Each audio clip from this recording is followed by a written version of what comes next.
கர்த்தருடைய பரிசுத்த நாமம் மகிமைப்படுவதாக. எல்லோரும் எப்படி இருக்கிறீங்க? கர்த்தருடைய நாமம் மகிமைப்படுவதாக. எபேசியர் நிருபம் 4ஆம் அதிகாரம் 31வது வசனம். சகலவிதமான கசப்பும் கோபமும் மூர்க்கமும் கூக்குரலும் தூஷணமும் மற்ற எந்த துர்க்குணமும் உங்களை விட்டு நீங்கள் கடவுது.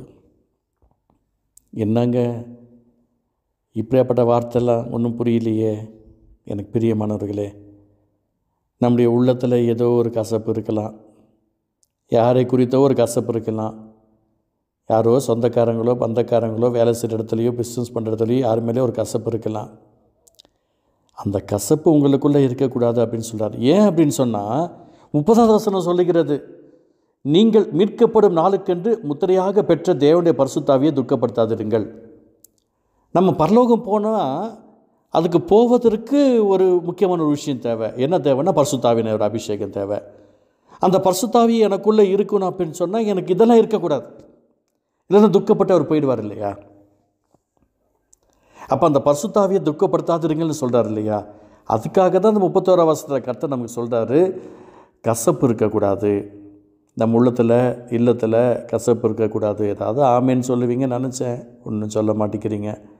சரி, ஓகே, நீங்கள் சொல்லுவீங்க. கோபமும் என்னங்க கசப்பு தான் சொன்னீங்க, கோபம் தான் கசப்பாக மாறும். நான் அமைதியாக தான் இருக்கிறேன், அவங்க பாட்டு இப்படி பண்ணுறதை என்னால் பொறுக்க முடியல. நான் எனக்கு என்ன சொல்கிறேன்னு எனக்கு தெரியல, அவ்வளோ அது என்ன பண்ணுறதுன்னு போங்க, நீங்கள் பாட்டில் பேசிகிட்டு இருக்கிறீங்களே. எங்கள் கோபம் தாங்க கஷ்டம்தான். எருமாடு மாதிரி இருப்போம், வெக்கமான சூடு சொன்ன எதுவும் இல்லாமல் அப்படியே இருப்போம். கோபம் இருக்க வேண்டாம். அந்த கோபத்தை குறித்து இதே அதிகாரத்தில் சொல்லப்பட்டிருக்கிறது, நீங்கள் கோபம் கொண்டாலும் பாவம் செய்யாதிருங்கள், சூரியன் அஸ்தமித்துக்கு முன்பாக உங்கள் எரிச்சல் தனியே கிடவுது அப்படின்றார். சாதாரண 6 மணி வரைக்கும் கோபத்தை வச்சுக்கோங்க, அதுக்கப்புறம் தூக்கி போட்டுருங்க. கோபம் வேண்டாங்க. மூர்க்கம், சிலர்லாம் பார்த்திங்கன்னா மூர்க்கமாக இருப்பாங்க, பயங்கரமாக இருப்பாங்க. அவங்க முகமே பார்த்திங்கன்னா ஒரு கடூரமாக இருக்கும். நம்மளை பார்த்து அப்படி யாரும் சொல்லிடக்கூடாதுங்க, விட்டுடுவோம். கூக்குரல், அதாவது எதையாவது ஒன்று பேசிக்கிட்டே கிடப்பாங்க சிலர். அது சில இடத்துல வயசானவங்களாம் இருந்தாங்கன்னா அது சொல்லிக்கிட்டே கிடப்பாங்க. ஆனால் அது நல்லதாக தான் இருக்கும். நான் உங்களுக்கு சொல்கிறேன், ரொம்ப கவனமாக இருந்துக்கணும். தூஷணம், ஐயோ ரொம்ப கஷ்டம் இல்லை. சிலரை நம்ம ஈஸியாக தூஷிச்சிட்றோம், கேவலப்படுத்திடுறோம், அசிங்கப்படுத்திடுறோம். ரொம்ப தவறான காரியங்கள் இதெல்லாம் நமக்குள்ளே இருந்துச்சுன்னா பரிசுத்தாவியை துக்கப்படுத்துறதுன்னு அர்த்தம். மற்ற எந்த துர்க்குணமும் உங்களை விட்டு நீங்கள் கெடுவது.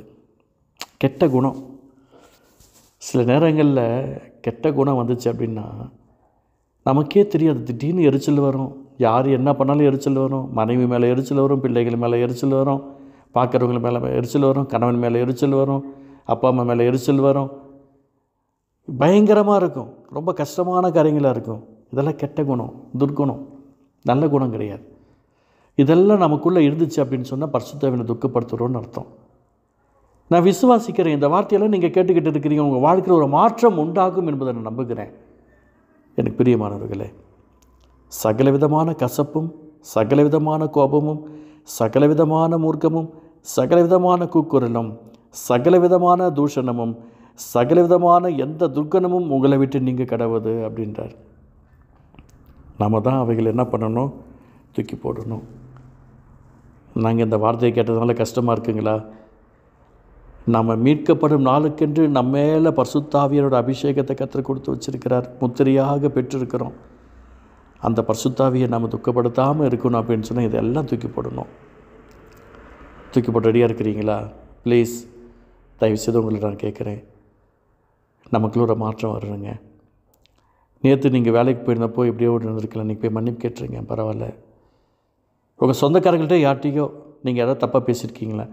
ஏங்க உங்கள் சைடு தப்பு சரியாகவே இருந்தாலும் பரவாயில்ல, அவங்க உங்களை பேசுறதுனால கோபம் வந்து நீங்கள் அவங்கள திட்டிட்டீங்கல்ல, மன்னிப்பு கேளுங்க. வயசெல்லாம் பார்க்கக்கூடாது. சின்ன வயசுங்க, நம்ம அப்பா சின்ன வயசு, 33 வயசு. 33 வயசில் பிதாவே அவர்களை மன்னின்னு சொல்லி கேட்குறாரு. சின்ன வயசில் மன்னிப்பு கேட்குறாரு. நமக்கு என்னங்க, நமக்கு வயசெல்லாம் முக்கியம்?